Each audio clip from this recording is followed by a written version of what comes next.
రగడ రగులుతోంది. MLA Golapalli Ashok పై protocol విషయంలో fire అయ్యారు పుదుచ్చేరి ఢిల్లీ ప్రత్యేక ప్రతినిధి మల్లాడి కృష్ణారావు. 4 ఏళ్లుగా సీఎస్ఆర్ నిధులు ఖర్చు చేయకుండా అధికారులను బెదిరిస్తూ ఎమ్మెల్యే అశోక్ అడ్డుకున్నారన్నారు. ఎమ్మెల్యే అశోక్ నీవిటేమిటో యానం ప్రజలకు తెలిసిపోయిందన్నారు. ఇకపై నీ ఆటలు సాగనివ్వను అని హెచ్చరించారు. ఇక యానంలో స్థలాలు బినామీలతో కొట్టేయడానికి ఎమ్మెల్యే ప్రయత్నిస్తున్నారని ఆరోపించారు. తాను ఉండగా నీ ప్రయత్నాలు జరగనివ్వని అన్నారు.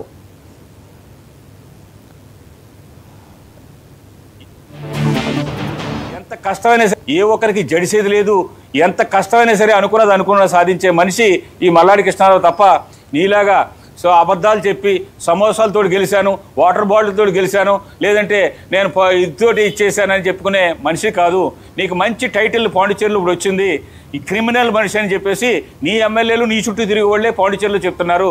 ఆ టైప్లో నువ్వు ఆలోచన చేస్తే ఇప్పుడు నువ్వేంటన్నది తెలిసింది కాబట్టి నీ ఆటలు ఇంకా సాగనివ్వను, యానం ప్రజలు సాగనివ్వరు, నేను కూడా సాగనివ్వను అన్న విషయాన్ని తెలుసుకొని ఆయన అని ఈ వీడియో ద్వారాగా యానం ప్రజలకి ఈ 5 పనులే కాకుండా ఇంకా 53 పనులు ఉన్నాయి.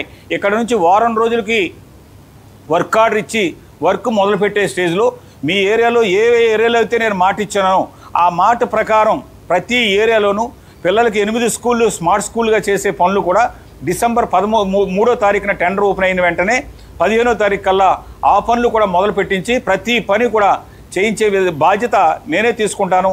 ఆ విధంగా నువ్వు వస్తావా రాలేకపోతే వస్తే నువ్వు అక్కడ నీకు మనసు ఒప్పుకోదు, ఇది నాకు సంబంధం లేదు, నేను తీసుకురాలేదు, నేను ప్రయత్నం చేయలేదన్న దాని మీద ఈ దొంగ నాటకాలు ఆడడం మానేసి కరెక్ట్గా ఉండమని చెప్పేసి నీకు చెప్తున్నాను. ప్రజలు కూడా గ్రహించమని చెప్పేసి యానం ప్రజలను కూడా కోరుతూ ఉన్నాను. రైతాంగ సంక్షేమమే ధ్యేయంగా